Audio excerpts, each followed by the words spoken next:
Hello everyone. आज के class में हम लोग करने वाले हैं क्लास 8 हिस्ट्री का chapter 1 how when and where का ग्लॉसरी सेक्शन। इस चैप्टर में कुछ ऐसे वर्ड्स हैं शायद आपको उनके अर्थ नहीं पता हो, तो आज के वीडियो में मैंने सोचा कि क्यों ना इसमें आपका हेल्प कर लिया जाए। ग्लॉसरी का अर्थ होता है वर्ड मीनिंग्स, जहाँ पर डिफ़िकल्ट वर्ड्स के मीनिंग्स लिखे होते हैं। अगर इन केस यहाँ पर ऐसा कोई वर्ड है जो यहाँ पर बताया नहीं गया है, यानी कि मेंशन नहीं किया गया है, तो आप बेझिझक कमेंट सेक्शन में लिखकर हमें बता सकते हैं। आपको इंस्टेंट सॉल्यूशन मिल जाएगा। तो चलिए शुरू करते हैं बिना किसी देर किए हमारा आज का टॉपिक। तो सबसे पहला वर्ड जिसका हमें मतलब जानना है वो है एंसाइंट। एंसाइंट का अर्थ होता है very old, primitive, distant past. इसका अर्थ होता है बहुत पुराना, यानी कि वो अतीत जो हमसे बहुत बहुत बहुत दूर है, हम उसे कहते हैं एंसेंट, यानी कि बहुत पुराना, और हम उसका अनुमान भी नहीं कर सकते हैं। जैसे कि हम लोग बात कर रहे हैं एंसाइंट पीरियड की, यानी कि प्राचीन काल की। हिंदी में बोले तो एंसाइंट का अर्थ होता है प्राचीन, यानी कि बहुत पुराना। जैसे कि हंटर गैदरर्स, आप उनके बारे में जानते हैं। इंसान पहले हंटर गैदरर्स हुआ करते थे। ये इंसानों की हिस्ट्री है, right. This is the history of humans. पर आप इसका अंदाज़ा लगा सकते हैं कि कब हम लोग हंटर गैदरर्स हुआ करते थे? नहीं, हम इसे एडी या बीसी में लेंगे। क्यों? क्योंकि हम इमेजिन ही नहीं कर सकते हैं, क्योंकि वो हमसे बहुत दूर है और वो बहुत पुराना बात है।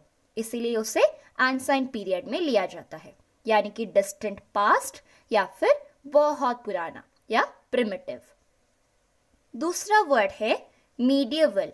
मीडिएवल पीरियड के बारे में आपने सुना है, जो आता है मुगल एम्पायर के बारे में, जो मुगल राजाओं के बारे में आपने सीखा क्लास 7th में। आपके जो क्लास 7th की जो पूरी बुक थी वो मीडिएवल पीरियड पर डेडिकेटेड थी, यानी कि उसमें सारी इंफॉर्मेशन मीडिएवल हिस्ट्री में बताया गया है ना। तो मीडिएवल का अर्थ होता है it refers to middle ages, no sign of modernity exist in this period.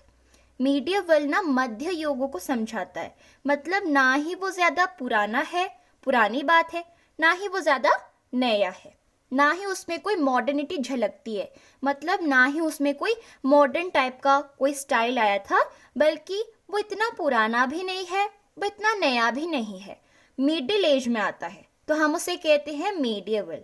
Medieval का अर्थ होता है मिडिल, यानी कि मध्य। ये जो मुगल एम्पायर की जो बात है वो पुराना नहीं है हंटर गैदरर्स की तरह, ना ही हमारे इंडियन इंडिपेंडेंस की तरह नया है। तीसरा वर्ड है कॉलोनियल।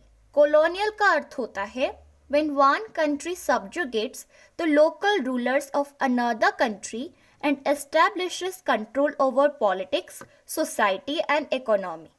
कॉलोनियल रूल आपने सीखा है, ये वाला वर्ड तो आपको जानने को ज़्यादातर इस बुक में मिलेगा।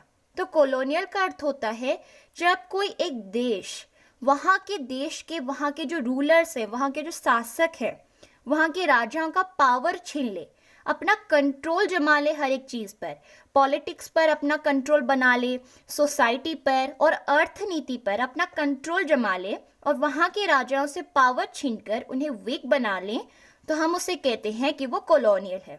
हमारे लिए कॉलोनियल तो ब्रिटिश रूल है, क्योंकि वो आए, हमारे देश के जो भी राजा रूल करते थे हमारे देश को, अलग अलग पार्ट्स को, उनसे अपना पावर छीन लिया और उन्होंने हमारे इंडिया की पॉलिटिक्स, सोसाइटी और इकोनॉमी पर कंट्रोल जमा लिया।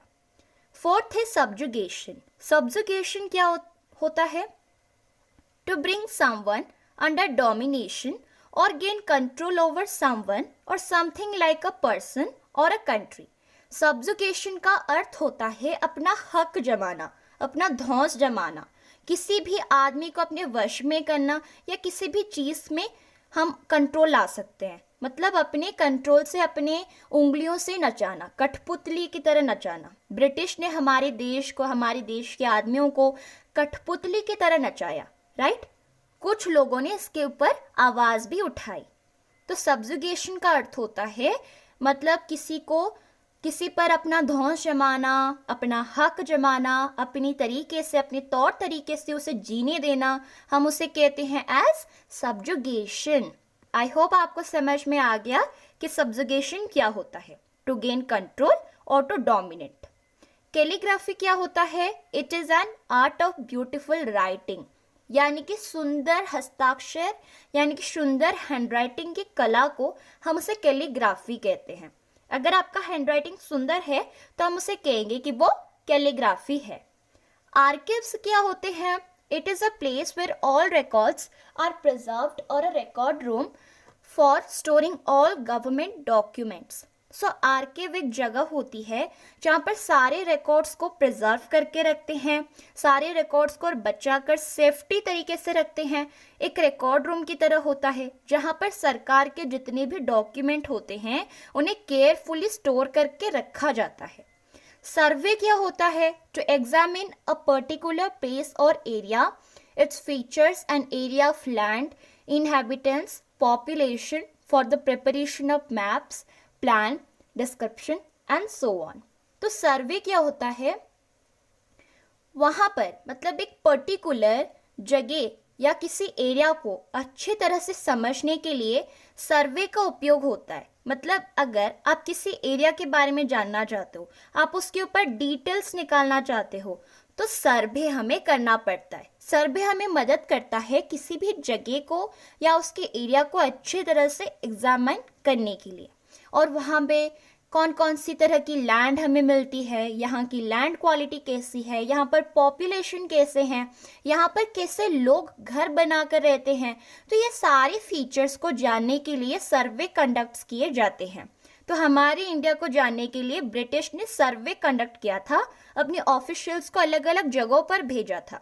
और सर्वे बनाते हैं मैप्स बनाने के लिए, प्लानिंग करने के लिए सर्वे बहुत इम्पॉर्टेंट होते हैं। हिस्टोरियंस कौन होते हैं? The person who deals with stories और events of past.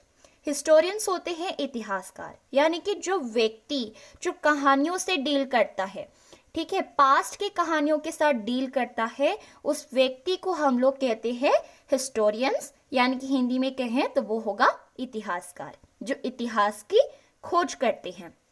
Governor general कौन होते हैं? यहाँ पर आपको ज़्यादातर ये वर्ड सुनने को मिलेगा, गवर्नर जनरल।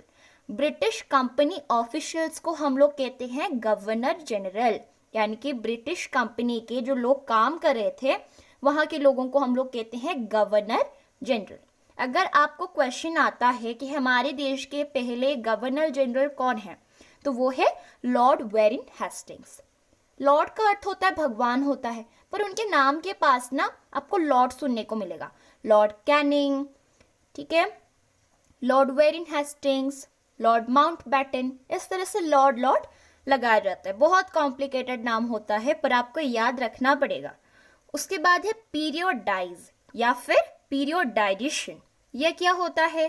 टू डिफाइन और limit the difference between periods like ancient period और मीडिएवल पीरियड और मॉडर्न पीरियड। पीरियोडाइज करना या पीरियोडाइजेशन। पीरियोडाइजेशन क्या है? पीरियोडाइज से आया है। पीरियोडाइजेशन एक नाउन है, पीरियोडाइज तो एक शायद आप वर्ब बोल सकते हो। तो पीरियोडाइजेशन क्या होता है? पीरियड्स में डिवाइड करना, ठीक है, पीरियड्स में अंतर निकालने के लिए हम लोग क्या करते हैं, उसे भाग करते हैं, उन सारे पीरियड्स को हम लोग डिवाइड करते हैं। जैसे कि हमने डिवाइड किया ancient period, medieval period, modern period. पहला जो पीरियोडाइजेशन हुआ था वो एक स्कॉटिश फिलोसोफर और एक इकोनॉमिस्ट के द्वारा हुआ था जिनका नाम था जेम्स मिल।